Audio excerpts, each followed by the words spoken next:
നമസ്കാരം. അയിത്തോച്ചാടന പ്രസ്ഥാനത്തെക്കുറിച്ചാണ് കഴിഞ്ഞ 2 ക്ലാസ്സുകളിലായിട്ട് നമ്മൾ പഠിച്ചു വന്നത്. ഇന്ന് ഈ ഭാഗത്തെ 3ാമത്തെ ക്ലാസ്സാണ്. ഈ ക്ലാസ്സോടുകൂടി നമുക്ക് ഈ ഭാഗം പൂർത്തിയാക്കാം. ഇതിനു മുമ്പുള്ള ക്ലാസ്സുകൾ കണ്ടിട്ടില്ലെങ്കിൽ അതുകൂടി കാണുക. അതിൻ്റെ ലിങ്ക് ഇവിടെ മുകളിൽ കൊടുത്തേക്കാം. അതുപോലെ ആസ്ഥ അക്കാഡമിയുടെ ഓൺലൈൻ ക്ലാസ്സുകളിൽ പങ്കെടുക്കുന്നതിനും മറ്റ് സേവനങ്ങൾക്കുമായി ആസ്ഥ അക്കാഡമി കേരള എന്ന ലേണിംഗ് ആപ്പ് ഡൗൺലോഡ് ചെയ്യുക. ഇവിടെ നടക്കുന്ന ക്ലാസ്സുകളുടെ PDF നോട്ട്സിനായിട്ട് ഞങ്ങളുടെ ടെലഗ്രാം ചാനലിൽ അംഗമാവുക. ഞാൻ അജിത് സുമേരു. ഏവർക്കും ആസ്ഥ അക്കാഡമിയുടെ യൂട്യൂബ് ചാനലിലേക്ക് സ്വാഗതം.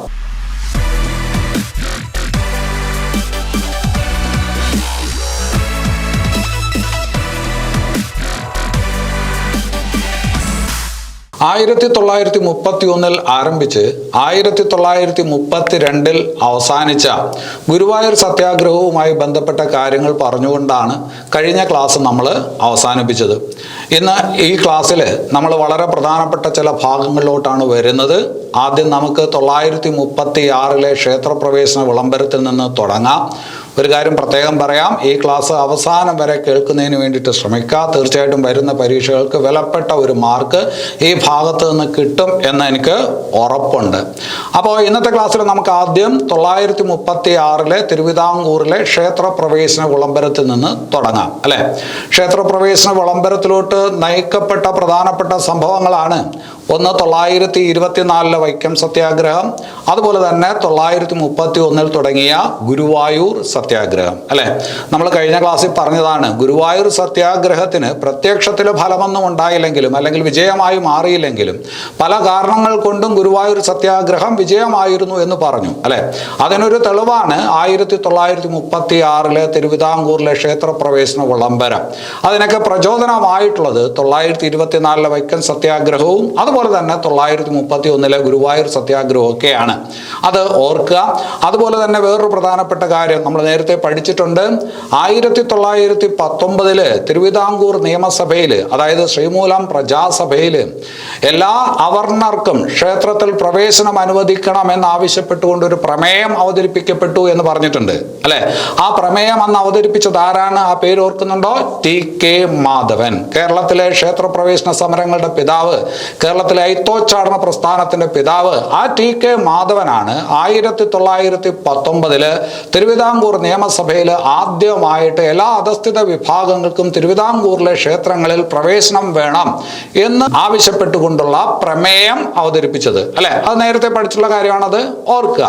എന്തായാലും ഗുരുവായൂർ സത്യാഗ്രഹമൊക്കെ കഴിഞ്ഞ ആ ഒരു സമയത്ത് തിരുവിതാംകൂറിലെ ഭരണാധികാരി എല്ലാവിധത്തിലുള്ള അധസ്ഥിത വിഭാഗക്കാർക്കും ക്ഷേത്രപ്രവേശനം അനുവദിക്കുന്നതുമായി ബന്ധപ്പെട്ട കാര്യങ്ങൾ പഠിക്കുന്നതിന് വേണ്ടിയിട്ട് ഒരു കമ്മിറ്റിയെ നിയമിച്ചു. 1932 നിയമിക്കുന്നത്. ക്ഷേത്രപ്രവേശന വിളംബരം അതിൻ്റെ മുന്നോടിയായിട്ട് തിരുവിതാംകൂറിലെ ക്ഷേത്രപ്രവേശനത്തെ കുറിച്ച് പഠിക്കുന്നതിന് വേണ്ടിയിട്ട് ഒരു കമ്മിറ്റിയെ തിരുവിതാംകൂറിലെ ഭരണാധികാരി നിയമിച്ചു 1932.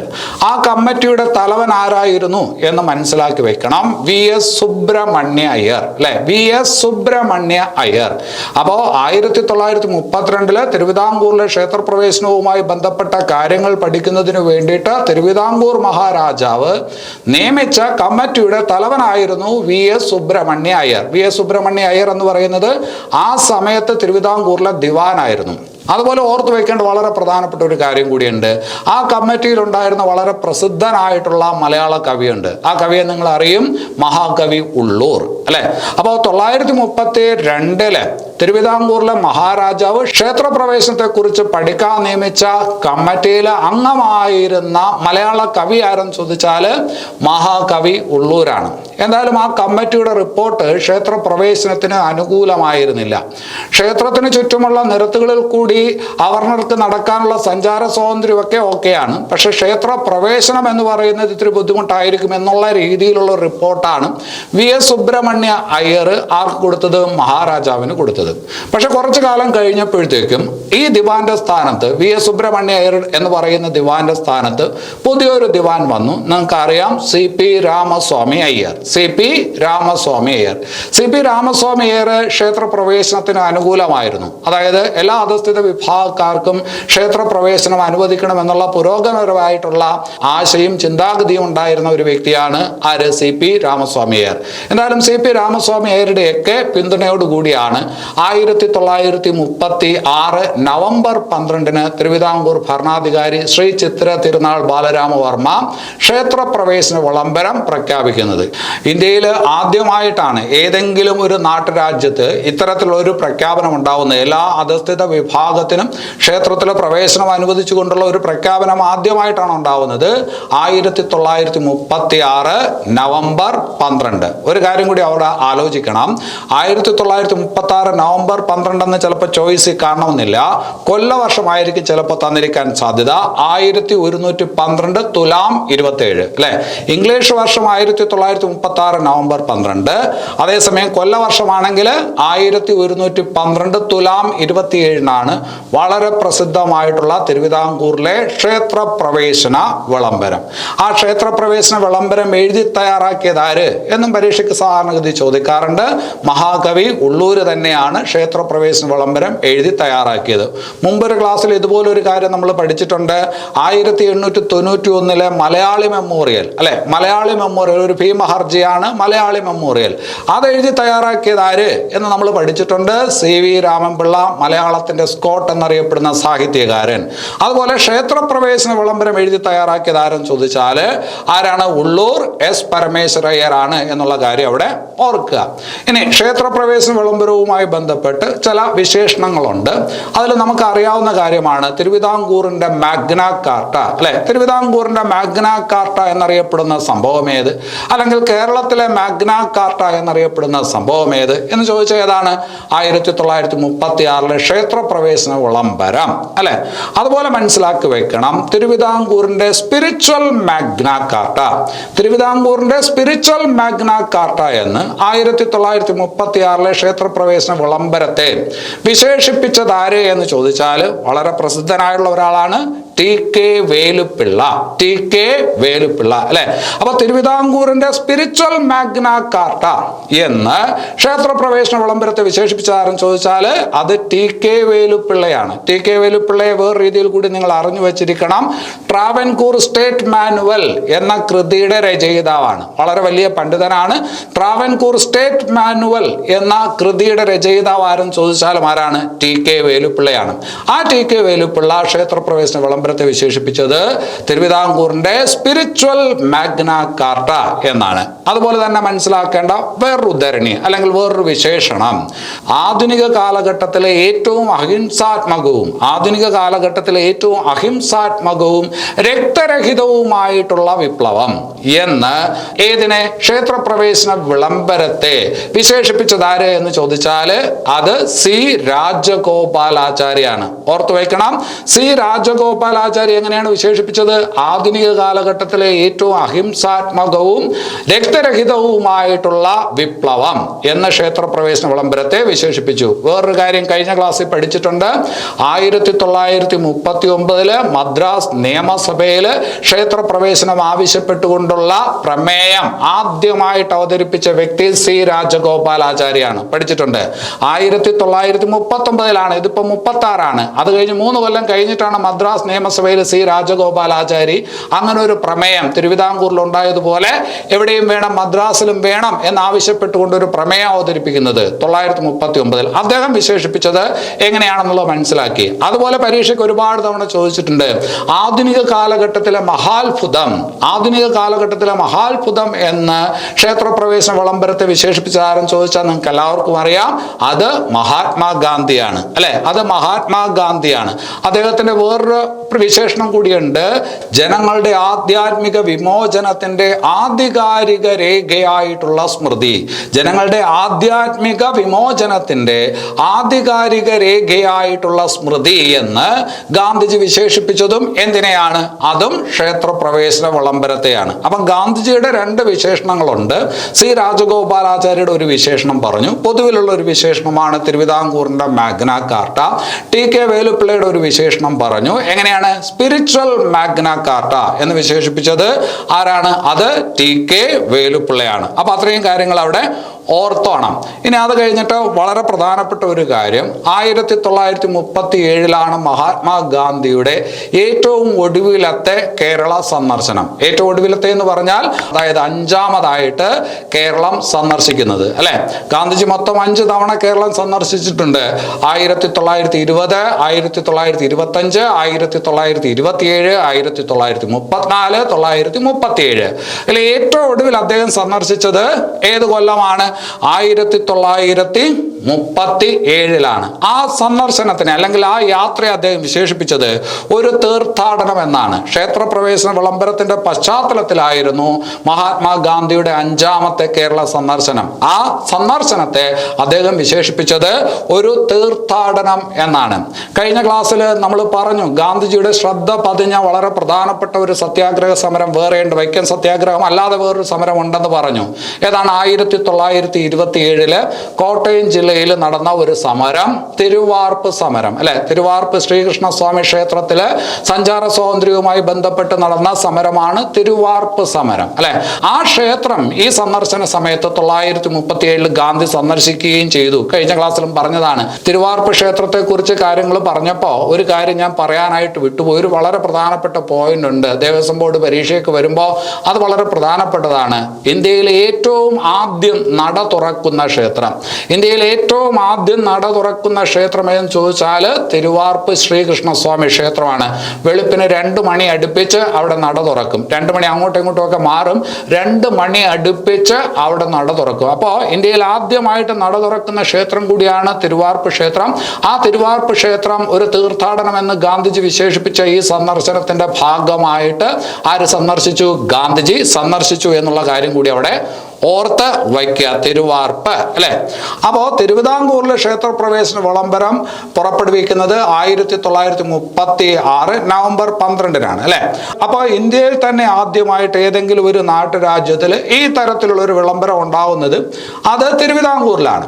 പക്ഷെ അവിടെ വ്യത്യസ്തമായിട്ടുള്ള ഒരു കാര്യം കൂടി നിങ്ങൾ അറിഞ്ഞു വെക്കണം. 1933 എന്ന് പറയുമ്പോൾ ക്ഷേത്രപ്രവേശന വിളംബരം നടക്കുന്നതിന് 3 കൊല്ലം മുമ്പാണ്. 1933 അതായത് ക്ഷേത്രപ്രവേശന വിളംബരം നടക്കുന്നതിന് 3 കൊല്ലം മുമ്പ് കേരളത്തിലെ ഒരു ക്ഷേത്രത്തിൽ എല്ലാ അധസ്ഥിത വിഭാഗക്കാർക്കും ക്ഷേത്രപ്രവേശനം അനുവദിച്ചിരുന്നു. അപ്പൊ അതൊരു പ്രധാനപ്പെട്ട ചോദ്യമാണ്. ഏത് ക്ഷേത്രം എന്ന് ചോദിക്കും. അത് പാലക്കാട് അകത്തേത്തറ എന്ന് പറയുന്ന സ്ഥലത്തുള്ള കൈമാടം അയ്യപ്പ ക്ഷേത്രം. കൈമാടം അയ്യപ്പ ക്ഷേത്രം. അതായത് ചോദ്യം ഇങ്ങനെയാണ്: കേരളത്തിൽ ആദ്യമായിട്ട് എല്ലാ വിഭാഗക്കാർക്കും ക്ഷേത്രപ്രവേശനം അനുവദിക്കപ്പെട്ടത് 1933 ഒരു ക്ഷേത്രത്തിലാണ്. ആ ക്ഷേത്രം ഏതെന്ന് ചോദിക്കും. ഏതാണ്? കൈമാടം അയ്യപ്പ ക്ഷേത്രം. അതേത് ജില്ല? പാലക്കാട്. പാലക്കാട് അകത്തേത്തറ എന്ന് പറയുന്ന സ്ഥലം. ഈ അകത്തേത്തറ എന്ന് പറയുന്ന സ്ഥലം നമ്മൾ വേറൊരു ക്ലാസ്സിലും പഠിച്ചിട്ടുണ്ട്. അകത്തേത്തറയിൽ ഒരു ആശ്രമം ഉണ്ടെന്ന് പഠിച്ചിട്ടുണ്ട്. ഏതാണ്? ശബരി ആശ്രമം, അല്ലെ? അകത്തേത്തറയിലുള്ള ആശ്രമമാണ് ശബരി ആശ്രമം. ആ ശബരി ആശ്രമം സ്ഥാപിക്കുന്നത് TR കൃഷ്ണസ്വാമി അയ്യർ എന്ന വളരെ പ്രസിദ്ധനായിട്ടുള്ള ഗാന്ധിയനാണ്. ആരാണ്? TR കൃഷ്ണസ്വാമി അയ്യർ. ഏത് ആശ്രമം? ശബരി ആശ്രമം, അല്ലെ? ഗാന്ധിജി ഒരുപാട് തവണ സന്ദർശിച്ച കേരളത്തിലെ ഒരു ആശ്രമമാണ്. ഗാന്ധിജി ഏറ്റവും കൂടുതൽ തവണ സന്ദർശിച്ച കേരളത്തിലെ ആശ്രമം എന്ന് ചോദിച്ചാൽ ശബരി ആശ്രമമാണ്. അതിന്റെ സ്ഥാപകൻ TR കൃഷ്ണസ്വാമി അയ്യറാണ്. അന്ന് ഈ 1933 കൈമാടം അയ്യപ്പ ക്ഷേത്രത്തില് എല്ലാ അധസ്ഥിത വിഭാഗക്കാർക്കും ക്ഷേത്രപ്രവേശനം നൽകുമ്പോൾ അതിന് സാക്ഷിയായിട്ട് ഒരാളുണ്ടായിരുന്നു. ആരാണെന്നറിയാമോ? കസ്തൂർബ ഗാന്ധി. മഹാത്മാഗാന്ധിയുടെ പത്നി കസ്തൂർബ ഗാന്ധിയും ആ പറഞ്ഞ സാഹചര്യത്തിൽ എവിടെ ഉണ്ടായിരുന്നു? പ്രത്യേക ക്ഷണിതാവായിട്ട് ഈ പറഞ്ഞ കൈമാടം അയ്യപ്പ ക്ഷേത്രത്തിലുണ്ടായിരുന്നു. ഈ സംഭവം നടക്കുന്ന സമയത്ത് അവര് ശബരി ആശ്രമത്തിലുണ്ടായിരുന്നു. TR കൃഷ്ണസ്വാമി അയ്യരുടെ ശബരി ആശ്രമത്തിലുണ്ടായിരുന്ന സമയത്താണ് ഈ ക്ഷേത്രവുമായി ബന്ധപ്പെട്ട ഭാരവാഹികൾ കസ്തൂർബ ഗാന്ധിയെ വന്ന് കാണുന്നതും അങ്ങോട്ട് വരാൻ ആവശ്യപ്പെടുന്നതും. അങ്ങനെ കസ്തൂർബ ഗാന്ധി വളരെ സന്തോഷത്തോടു കൂടി പങ്കെടുത്ത ഒരു ചടങ്ങ് കൂടിയാണ്. അപ്പോൾ ഓർത്തു വയ്ക്കണം, ക്ഷേത്രപ്രവേശന വിളംബരത്തിന് മുമ്പ് തന്നെ കേരളത്തിലെ എല്ലാ അവർണർക്കും പ്രവേശനം ലഭിച്ച ക്ഷേത്രം എന്ന് ചോദിച്ചാൽ പാലക്കാട് അകത്തേത്തറയിലുള്ള കൈമാടം അയ്യപ്പ ക്ഷേത്രത്തിലാണ്. 1933 കസ്തൂർബ ഗാന്ധി സാക്ഷിയായിരുന്നു എന്നുള്ള കാര്യം കൂടി ഓർത്തു വയ്ക്കുക. അതൊരു പ്രധാനപ്പെട്ട പോയിന്റ് ആണ്. ഇനി അത് കഴിഞ്ഞിട്ട് മറ്റൊരു സമരത്തിലോട്ട് വരാം. 1946 നടന്ന ഒരു സമരം, അയിത്തോച്ചാടനവുമായി ബന്ധപ്പെട്ട് നടന്ന ഒരു സമരം, കുട്ടംകുളം സമരം. 1946 കുട്ടംകുളം സമരം അല്ലെ. കുട്ടംകുളം എന്ന് പറയുന്ന ആ സ്ഥലം എവിടെയാണ്? കുട്ടംകുളം എന്ന് പറയുന്ന സ്ഥലം തൃശ്ശൂരാണ്. തൃശ്ശൂർ എന്ന് പറയുമ്പോൾ ഇരിങ്ങാലക്കുടയ്ക്കടുത്താണ്. അവിടെ ഒരു ക്ഷേത്രമുണ്ട്, കൂടൽ മാണിക്യ ക്ഷേത്രം. അവിടെയുള്ള പ്രസിദ്ധമായുള്ള ക്ഷേത്രമാണ് ഏത്? കൂടൽ മാണിക്യ ക്ഷേത്രം. ആ കൂടൽ മാണിക്യ ക്ഷേത്രത്തിന് ചുറ്റുമുള്ള നിരത്തുകളിൽ കൂടി അവർണരുടെ സഞ്ചാര സ്വാതന്ത്ര്യത്തിന് വേണ്ടിയിട്ട് നടന്ന സമരമാണ് ഏത്? കുട്ടംകുളം സമരം. കമ്മ്യൂണിസ്റ്റ് പാർട്ടിയുടെ നേതൃത്വത്തിൽ നടന്ന സമരമാണ് കുട്ടംകുളം സമരം. നോക്ക്, ഇവിടെ തിരുവിതാംകൂറില് 1936 നവംബറിൽ തന്നെ എല്ലാ വിഭാഗം ആൾക്കാർക്കും എന്ത് ലഭിച്ചു? ക്ഷേത്രപ്രവേശനം. അത് സാധ്യമായി അല്ലെ. അതേസമയം കൊച്ചിയിലും അതുപോലെ മലബാറിലും ഈ പറഞ്ഞ കാര്യം ഇനിയും സാധ്യമായിട്ടില്ല. കഴിഞ്ഞ ക്ലാസ്സിൽ പറഞ്ഞു, ക്ഷേത്രപ്രവേശന വിളംബരം തിരുവിതാംകൂറിൽ പ്രഖ്യാപിച്ച ഒരു പതിറ്റാണ്ട് കഴിഞ്ഞിട്ടാണ് മലബാറിലും കൊച്ചിയിലും ഒക്കെ ക്ഷേത്രപ്രവേശന വിളംബരം വന്നത്. ഇപ്പൊ ഈ സമരം നടക്കുന്ന വർഷം നോക്ക്, 1946 അല്ലെ, കുട്ടംകുളം സമരം. അപ്പൊ അതെവിടെയാണ് നടന്നത്? തൃശ്ശൂർ ജില്ലയിൽ. ഏത് അമ്പലവുമായി ബന്ധപ്പെട്ടാണ്? കൂടൽ മാണിക്യ ക്ഷേത്രം. അതിന്റെ സംഘാടകരാരായിരുന്നു? കമ്മ്യൂണിസ്റ്റ് പാർട്ടികളായിരുന്നു. എന്തിനായിരുന്നു ഈ സമരം? സഞ്ചാര സ്വാതന്ത്ര്യം അല്ലെ, അവർണരുടെ സഞ്ചാര സ്വാതന്ത്ര്യത്തിന് വേണ്ടി സംഘടിപ്പിക്കപ്പെട്ട സമരം. ഈ സമരത്തിന്റെ നായകൻ, അതായത് കുട്ടംകുളം സമരത്തെ നയിച്ചതാരെന്ന് ചോദിച്ചാൽ അറിയപ്പെടുന്ന ഒരു കമ്മ്യൂണിസ്റ്റാണ് KV ഉണ്ണി. കുട്ടംകുളം സമരനായകൻ ആരെന്ന് ചോദിച്ചാല് KV ഉണ്ണിയാണ്. അപ്പൊ അത് ഓർത്തു വെക്കണം. കുട്ടംകുളം സമരം, തൃശ്ശൂർ ജില്ല. തൃശ്ശൂർ ജില്ല. വേറൊരു കാര്യം, കൂടൽ മാണിക്യ ക്ഷേത്രത്തെ കുറിച്ചാണ് പറഞ്ഞത്. ഒരു പക്ഷെ നിങ്ങൾ പരീക്ഷയ്ക്ക് പോകുമ്പോൾ ഇന്ത്യയിൽ തന്നെ ഭരതന്റെ പ്രതിഷ്ഠയുള്ള അപൂർവം ചില ക്ഷേത്രങ്ങളിൽ ഒന്നാണ് ഏത്? ഈ പറഞ്ഞ കൂടൽ മാണിക്യ ക്ഷേത്രം. ഭരതപ്രതിഷ്ഠ എന്ന് പറയുമ്പോൾ നമ്മുടെ രാമായണത്തിലെ ശ്രീരാമന്റെ അനുജനാണ് ആര്? ഭരതൻ. ആ ഭരതന്റെ പ്രതിഷ്ഠയുള്ള ഇന്ത്യയിലെ അപൂർവം ക്ഷേത്രങ്ങളിൽ ഒന്നാണ് ഏത്? കൂടൽ മാണിക്യ ക്ഷേത്രം. ചിലപ്പോ ഭരത പ്രതിഷ്ഠ എന്ന് കാണൂല, സംഗമേശ്വര പ്രതിഷ്ഠ എന്ന് തന്നിരിക്കും. ഭരത പ്രതിഷ്ഠ എന്ന് തരത്തില്ല. സംഗമേശ്വര പ്രതിഷ്ഠ കേരളത്തിലെ ഏത് ക്ഷേത്രത്തിലാണുള്ളത് എന്ന് ചോദിച്ചാല് അത് ഏത് ക്ഷേത്രത്തിലാണ്? കൂടൽ മാണിക്യം ക്ഷേത്രത്തിലാണ്. ആ ക്ഷേത്രത്തിന് വേറെ പ്രത്യേകതയുണ്ട്. ആ ക്ഷേത്രത്തിൽ ഉപദേവതകളൊന്നുമില്ല, അതായത് ഉപദേവതാ പ്രതിഷ്ഠകളൊന്നും ഇല്ല. ഇപ്പൊ ഉപദേവതാ പ്രതിഷ്ഠ എന്ന് പറയുമ്പോൾ നിങ്ങൾ ഏതെങ്കിലും ഒരു അമ്പലത്തിൽ പോകുമ്പോൾ അവിടെ ശരിയായിട്ടുള്ള വളരെ മുഖ്യമായിട്ടുള്ള ഒരു പ്രതിഷ്ഠ കാണും. അല്ലാതെയുള്ള മറ്റ് ചില പ്രതിഷ്ഠകൾ കാണും, അതായത് സബ്ബായിട്ടുള്ള ചില ദൈവങ്ങളും ഒക്കെ കാണും അല്ലെ. ഇപ്പൊ ഒരു അമ്പലത്തിൽ ശിവന്റെ പ്രധാനപ്പെട്ട അമ്പലമാണെങ്കിൽ അതുമായി ബന്ധപ്പെട്ട് നാഗര് കാണും, അല്ലെങ്കിൽ അയ്യപ്പൻ കാണും, മുരുകൻ കാണും, ഗണപതി കാണും. അങ്ങനെയുള്ള ഉപദേവത പ്രതിഷ്ഠകളൊക്കെ ഉണ്ട്. അങ്ങനെയുള്ള ഉപദേവതാ പ്രതിഷ്ഠകളൊന്നും ഇല്ലാത്ത ഒരു ക്ഷേത്രം കൂടിയാണ്. അങ്ങനെ ഒരു പ്രത്യേകത കൂടി ഏതിനുണ്ട്? കൂടൽ മാണിക്യ ക്ഷേത്രത്തിനുണ്ട് എന്ന് മനസ്സിലാക്കി വെക്കുക.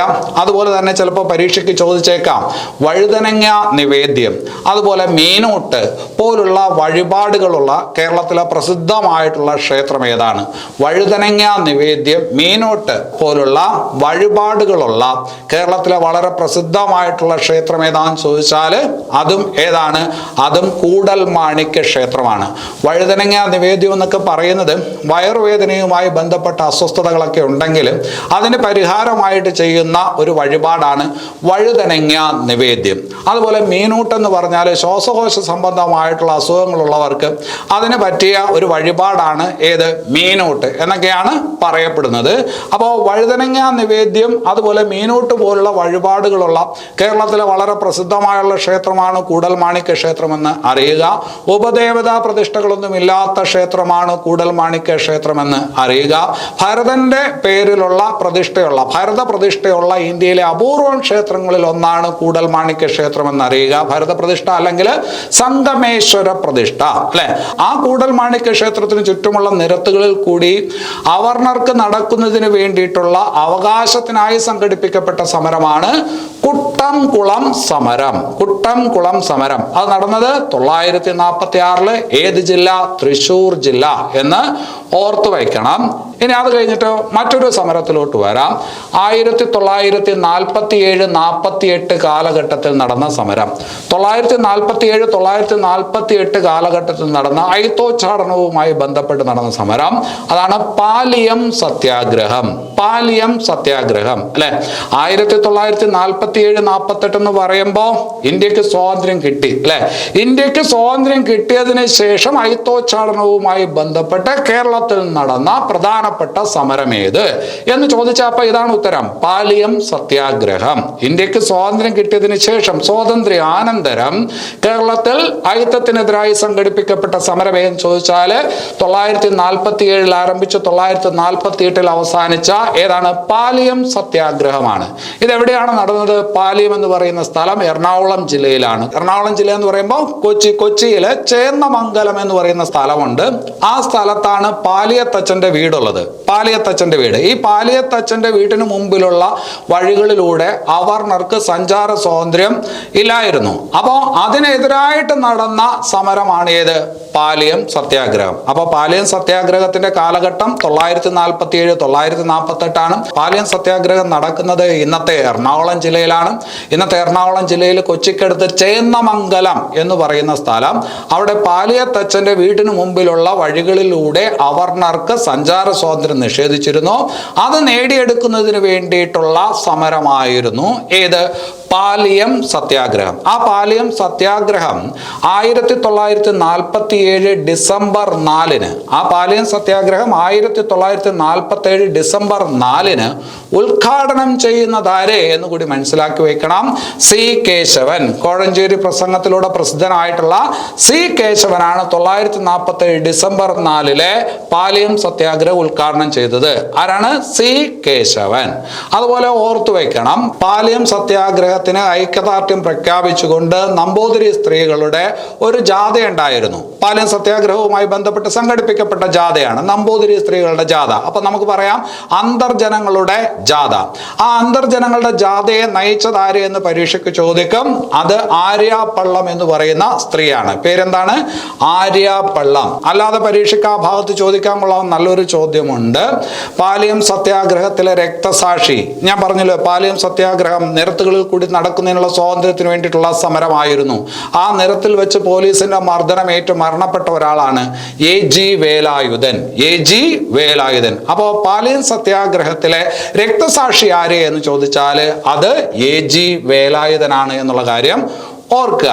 ഇനി അത് കഴിഞ്ഞിട്ട് മനസ്സിലാക്കേണ്ടത് 1947 ഡിസംബർ 22 1947 ഡിസംബർ 22 കൊച്ചിയിൽ എന്ത് വരുന്നത്? ക്ഷേത്ര പ്രവേശന നിയമം വരുന്നത്. കൊച്ചി ക്ഷേത്ര പ്രവേശന നിയമം വരുന്നത് 1947 ഡിസംബർ 22 പക്ഷേ നിയമം വന്നുവെങ്കിലും അത് പ്രാബല്യത്തിൽ വന്നത്, കൊച്ചിയിലെ ക്ഷേത്ര പ്രവേശന നിയമം പ്രാബല്യത്തിൽ വന്നത് എന്നാണെന്ന് ചോദിച്ചാൽ 1948 ഏപ്രിൽ 14 1948 ഏപ്രിൽ 14 എന്ന് പറഞ്ഞാൽ കൊല്ലവർഷം 1123 മേടം 1. മേടം 1 എന്ന് പറഞ്ഞാൽ വിഷുവാണ്. മേടം 1 അല്ലെ. അപ്പൊ കൊച്ചിയിലെ ക്ഷേത്രപ്രവേശന നിയമം വരുന്നത് 947 ഡിസംബർ 22 പക്ഷേ കൊച്ചിയിലെ ക്ഷേത്രപ്രവേശന നിയമം പ്രാബല്യത്തിൽ വന്നത് എപ്പോഴെന്ന് ചോദിച്ചാൽ 1123 മേടം 1 അഥവാ 948 ഏപ്രിൽ 14. ഏപ്രിൽ 14 എന്ന് പറയുന്ന ദിവസത്തിന്റെ ഒരു പ്രത്യേകത കൂടിയുണ്ട്. നമ്മൾ അയിത്തോച്ചാടനമാണ് പഠിക്കുന്നത്. അതായത് ഡോക്ടർ BR അംബേദ്കറിന്റെ ജന്മദിനം എന്നാണ് ഏപ്രിൽ 14 അല്ലെ. ഒരു വിഷുദിനത്തിന്റെ അന്ന് ജനിച്ച ആളാണ്, ഏപ്രിൽ 14 ജനിച്ച ആളാണ് ആര്? Doctor BR Ambedkar. അപ്പോ 948 ഏപ്രിൽ 14 കൊച്ചിയിലെ ക്ഷേത്ര പ്രവേശന നിയമം വന്നത് അല്ലെ. അതേസമയം തിരുവിതാംകൂറിൽ 10 കൊല്ലങ്ങൾക്ക് മുമ്പേ ഉണ്ട്, 1936 നവംബർ 12. കഴിഞ്ഞ ക്ലാസ്സിൽ മലബാറിൽ അല്ലെങ്കിൽ മദ്രാസിൽ ക്ഷേത്രപ്രവേശന നിയമം വന്നത് എന്നാണെന്ന് നമ്മൾ പഠിച്ചു. 1947 ജൂൺ 12 അല്ലെ. 936 നവംബർ 12 തിരുവിതാംകൂറിലെ ക്ഷേത്രപ്രവേശന വിളംബരം. 1947 ജൂൺ 12 മലബാറിൽ അല്ലെങ്കിൽ മദ്രാസിൽ ക്ഷേത്രപ്രവേശന നിയമം വരുന്നു. അതേസമയം കൊച്ചി ക്ഷേത്രപ്രവേശന നിയമം 1947 ഡിസംബർ 22 വന്ന് 1948 ഏപ്രിൽ 14 പ്രാബല്യത്തിൽ വന്നു. അപ്പോൾ ഇത്രയും കാര്യങ്ങളാണ് അയിത്തോച്ചാരണ പ്രസ്ഥാനവുമായി ബന്ധപ്പെട്ട് അത്യാവശ്യം അറിഞ്ഞിരിക്കേണ്ടത്. ഇതിനകത്ത് പറഞ്ഞിരിക്കുന്ന കാര്യങ്ങളിൽ തീർച്ചയായിട്ടും ഒരുപാട് കാര്യങ്ങൾ പരീക്ഷയ്ക്ക് ചോദിക്കാൻ സാധ്യതയുണ്ട്. അപ്പോൾ ഈ 3 ക്ലാസ്സുകൾ നന്നായിട്ട് ഫോളോ ചെയ്തിട്ടുള്ള ഒരാൾക്ക് ഈ ഭാഗത്തുള്ള ചോദ്യങ്ങൾക്ക് ഉത്തരം എഴുതാനായിട്ട് പറ്റും.